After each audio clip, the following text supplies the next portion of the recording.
kadang-kadang bingung ya, kenapa sih yang di dunia itu terlalu diistimewakan gitu? Mengistimewakan yang hilang itu nggak ada kerjaan. Mengagungkan yang hancur, yang sifatnya fana, rasanya biasa. Apa yang mau dibanggakan sih? Dan yang paling menarik tuh begini, ketika meninggal gelarnya pengen sama dengan yang dianggap ringan atau rendah status sosialnya itu. Jadi beliau ini Abbas sesibuk-sibuknya itu masih berpikir investasi. Saya boleh sibuk nggak dapat semua hadis Nabi, tapi anak saya mesti mendapatkan yang luput dari saya. Saya boleh nggak mendapatkan semua Quran, tapi anak saya mesti ada yang jadi ahli Quran. Cara berpikirnya siapa yang akan menjadi kebanggaan di akhirat nanti? Di dunia itu semu dunia itu. Ini sementara aja, nggak pasti sifatnya. Perbedaan status sosial itu hanya istilah-istilah yang disematkan manusia saja. Ini kaya, ini miskin, ya kan? Yang ini punya jabatan, yang ini biasa-biasa. Itu istilah manusia. Toh pada akhirnya semua kembali ke tempat yang serupa. Dan menariknya begini, yang kaya, yang punya jabatan, tetap di akhir hidupnya pengen punya gelar yang sama dengan yang miskin. Atau dengan yang disebut miskin. Maaf, kalau ada orang disebut miskin meninggal, di papan nisannya ditulis apa? Di papan nisannya ditulis apa? Almarhum. Yang kaya juga kan pengen sama disebut almarhum. Iya kan? Tuh. Jadi nggak ada bedanya setelah berpulang itu. Perbedaan itu hanya di amal saja. Itu poinnya.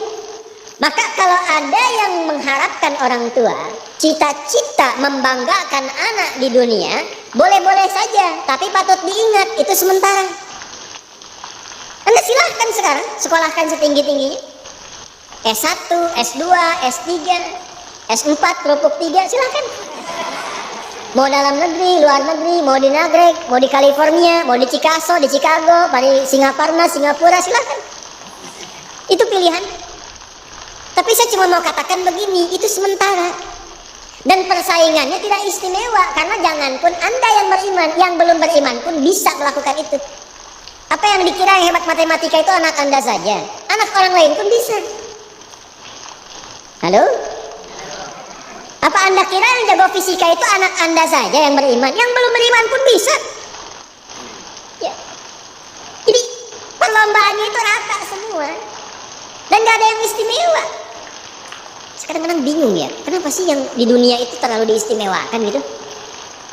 Mengistimewakan yang hilang itu nggak ada kerjaan.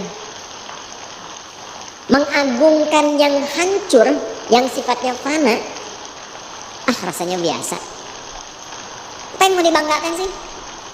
Dan yang paling menarik tuh begini, ketika meninggal gelarnya pengen sama dengan yang dianggap ringan atau rendah status sosialnya itu. Tadi kalau orang miskin meninggal gelarnya apa? Ternyata yang kaya pun pengen sama almarhum juga. Kalau rakyat yang meninggal di papan nisannya ditulis apa?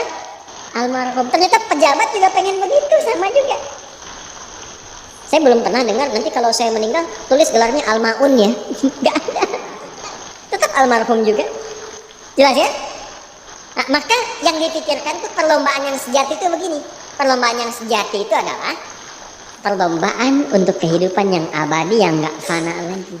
Jadi kalau pada saat itu unggul selamanya, karena nggak ada kematian lagi setelah itu. Itu yang dimaksudkan hadis Nabi. Kalaulah ada dunia ini punya nilai, walaupun itu hanya bagian dari satu sayap nyamuk saja, ya, tentu tidak akan pernah Allah memberikan itu semua kepada orang-orang yang ingkar kepadanya. Karena kalau diberikan nggak adil di situ. Karena itu sifatnya fana, ujian saja, pada akhirnya kembali. Nah, Abbas itu mampu membaca itu. Ini kehidupan sejak di zaman jahiliyah loh. Awas ya. Jadi risalah Islam itu membimbing pengikutnya, umatnya untuk berpikir lebih cerdas, di visioner. Makanya jadi muslim itu mesti cerdas. Beriman itu membuat Anda lebih pintar. Saya tanya begini ya, maaf ya. Sekali lagi mohon maafkan saya kalau perumpamaan ini kurang menyenangkan. Kalau ada yang abadi dengan yang sementara, Anda pilih yang mana? Masa? Sholat itu untuk yang abadi atau yang sementara? Abadi. Baik. Mobil itu untuk yang abadi atau yang sementara? Pilih yang abadi apa sementara?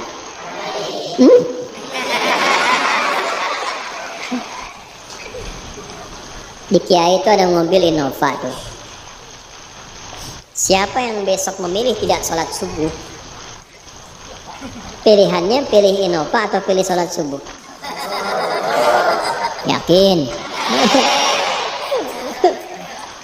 Kalau saya pilih Innova, dipakai untuk mengantarkan sholat subuh. Nah, itu lebih bagus. Ya, jangan dipotong sampai situ ya. Ya bisa aja kita pilih Avanza, bisa pilih Ferrari, bisa pilih Pajero ya. Awas yang punya pabrik Innova, Anda potong, royalti kena. Paham? Abbas itu begitu. Anak saya mesti dipanggil di akhirat, dan semua penduduk langit dan bumi menyimak itu semua. Diviralkannya di akhirat. Viral dunia itu sementara, internetnya diputus gak viral lagi. Kadang-kadang yang viral kemarin kan sekarang nggak ada lagi, ya kan? Yang viral tahun lalu sekarang sudah nggak ada, ya kan? Jadi belum selesai kehidupan sudah hilang juga viralnya. Akhirat itu selamanya. Dan biasanya begini, biasanya kalau orang-orang yang diviralkan oleh Allah atas kehendak Allah itu abadi melintasi setiap masa. Jadi ada yang viral karena berita, ada yang viral karena doa dan kehendak Allah Subhanahu wa Ta'ala. Itu yang diviralkan langsung atas kehendak Allah itu melampaui zamannya. Makanya kisah ini pun bertahan sampai sekarang. Nah, Abbas itu berpikir, saya boleh sekarang jadi pebisnis pedagang, tapi anak saya mesti menguasai apapun yang pernah diajarkan oleh Nabi. Maka anak kecil ini sejak dini mengikuti Nabi. Sejak dini lekat dengan Nabi.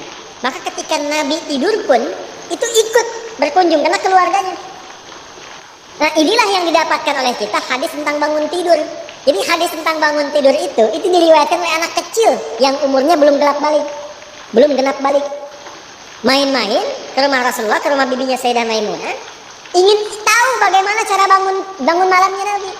Itu diikutin sampai dilihat gimana bangunnya. Duduk dulu, kata beliau, duduk dulu. Kemudian mengusap dengan bagian tangan yang diduga bersih untuk menghilangkan bekas ngantuknya.